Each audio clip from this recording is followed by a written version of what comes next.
Part 15, Celeste's POV. I don't care, I love it. Pagkanta ko bago ko mabilis na nilagok ang shot ng alak sa harapan ko. Sinunod ko pa yung 2 shot ng tequila. Tila nakakabingi ang tugtog sa loob ng bar kung nasaan ako, pero parang hindi pa rin sapat iyon para matabunan ang mga umaandar sa isip ko. May request ako sa'yo, sabi ko sa bartender at humagik-gik. Hindi kasi ako nalalasing sa mga sinaserve mo. Pwede bang mag-swimming na lang ako sa alak? Ma'am Celeste, sabi nito sa akin. Pero wala nang nagme-make sense sa akin. Gusto kong umiyak pero wala na akong malabas na luha. Napagod na ata ang mga mata ko. Narealize ko lang mas malakas pala ang tama ng heartbreak kesa ng alak sa akin. Kahit na ano atang inumin ko, maiisip ko pa rin ang nangyari ngayong araw. Tumayo ako at dire-diretsyong naglakad kung saan masasabi ko ang gusto ko. Fernando's POV. I insist to come. Seryosong sabi ko kay Vincent. 2:00 na ng madaling araw pero gising na gising pa rin ang palasyo na animoy napasok kami ng terorista. Pero ang totoo ay dahil hanggang ngayon ay wala pa rin si Celeste. Try to follow Primo and Pam. Sooner or later, malamang ay magre-reach out si Celeste sa kanila. Utos ni Vincent sa isa sa mga intel namin. You should have told me what you are planning to do, I simply said. If I only knew na yung pinapa-arrange mo ay hindi para sa kanya, I wouldn't bother myself. And most of all, hindi ko sasabihin kay Celeste. Dapat, tinanong mo muna ako. I have my plans. Dapat nga ba? Hindi ba si Celeste ang tunay na may karapatan sa'yo? Yes, I am a close friend and you're mayordoma. Pero, ninong niyo ko sa kasal ni Celeste. I was there when you promised each other to build a world together. And now, you're simply building a whole new one without her. Hindi mo ko naiintindihan, Ferdy. I had to do that. Hindi talaga. You think, by marrying someone else, which is by the way, her sister, ay, sa tingin mo maproprotektahan mo siya? Maybe yes. But alam mo, saan mo siya hindi naililigtas? Sa'yo. Sa'yo mismo, Vincent. You are breaking her. Destroying every little detail of the Celeste you love. And you know what? That's worse than dying.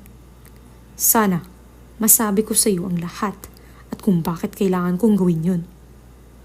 Mr. President, we got a hit. May nag-post sa social media na nakita niya si Madam President sa isang bar. We should head over there. Sabi ni Ryan. I am coming. I look at Vincent seriously. Sasama ako. I just wanna apologize to her dahil naging equipment pa ako para masaktan siya. Ilang minuto ang biniyahin namin papunta sa bar na iyon. Maraming tao ang naglalabas-pasok sa bar na iyon, pero nagulat ako nang bumaba si Vincent at nagmamadaling pumasok sa bar na iyon. Mabilis namin siyang sinundan, pero nasa bukana pa lang siya ng entrance ay tila natigil siya. Kahit ako ay napahinto nang marinig ko ang boses na iyon. It was Celeste on the center stage. She is sitting down at siya ang kumakanta. She is talented. Nasa high school pa lang siya ay pinag-aartista na siya.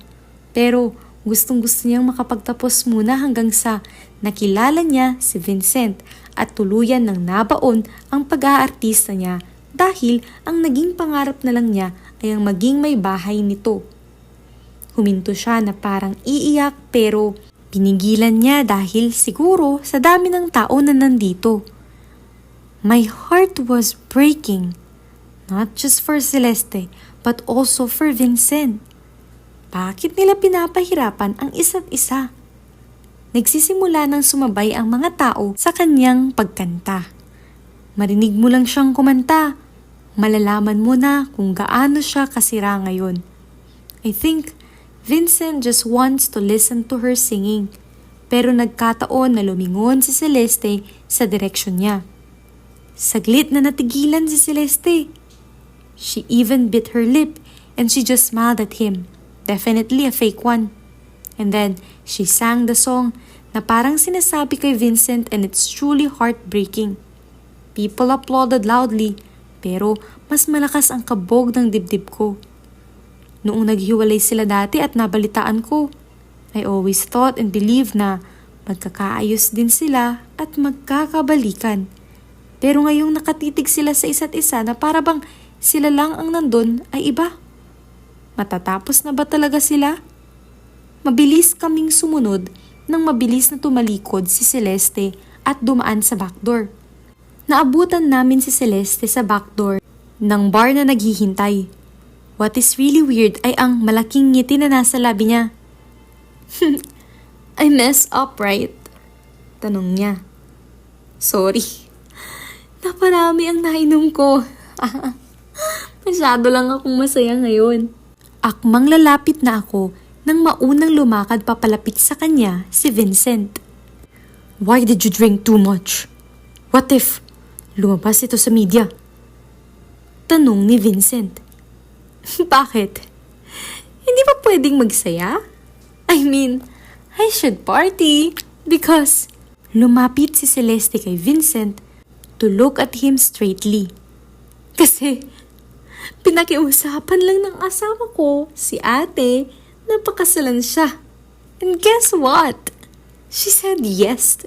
Celeste, I should be happy, right, Ferdy? Tumingin sa akin si Celeste at ngumiti siya sa akin. Umuwi na tayo. Stop, cause all of this ruckus. Sabi ni Vincent. Napailing si Celeste bago siya lumayo ng kaunti kay Vincent. That's all I am, right? Abala sa'yo. I am really sorry, Vincent. Pasensya ka na that I am not that helpful to you, not like her. Sabay silang huminga ng malalim. Huwag na nating pag-usapan to dito, Celeste. Sabi ni Vincent. Alam ko. Sagot ni Celeste. Pero gusto ko lang malaman mo na alam ko kapag tapos na ang mga bagay-bagay. Anong pinagsasabi mo, Celeste? Tanong ni Vincent. We held our breath nang lumapit si Vincent at hinawakan sa pisngi si Celeste. Hindi kumikibo si Celeste na para bang pinapabayaan niya ang kanyang pagbabantay. Ngumiti siya ng totoo pero bakas sa mukha niya ang sakit. Gusto kong umiyak para sa kanya. Tayo, Vincent. She answered kaya nagulat ako. Wala nang tayo. Tapos na talaga tayo. I just wanna congratulate you on your engagement. Bumitaw si Celeste at tumalikod. Maddie, let's go. Nagulat ako nang out of nowhere ay may lumabas na gwapong lalaki. Mabilis niyang pinatong sa balikat ni Celeste ang isang jacket. Celeste Madeline!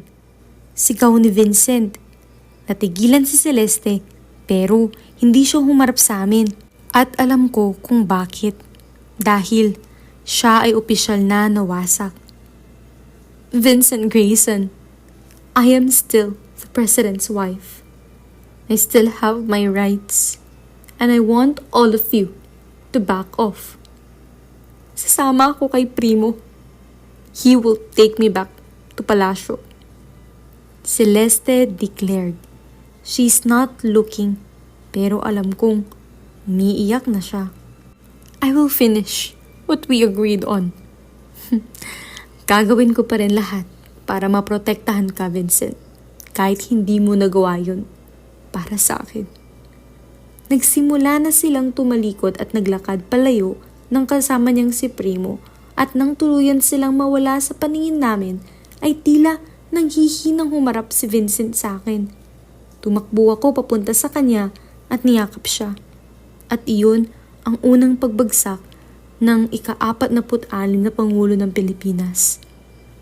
Nagsimula siyang umiyak. Nawala ko siya, right? Sabi niya sa napakababang tono.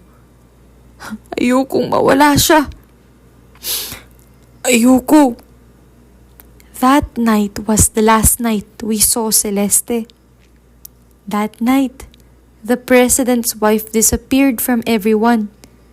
Everyone, including Primo and Vincent. Ano na kaya ang nangyari kay Celeste? Kakayanin pa kaya niya ang sakit ng mga nangyayari? Saan siya nagpunta?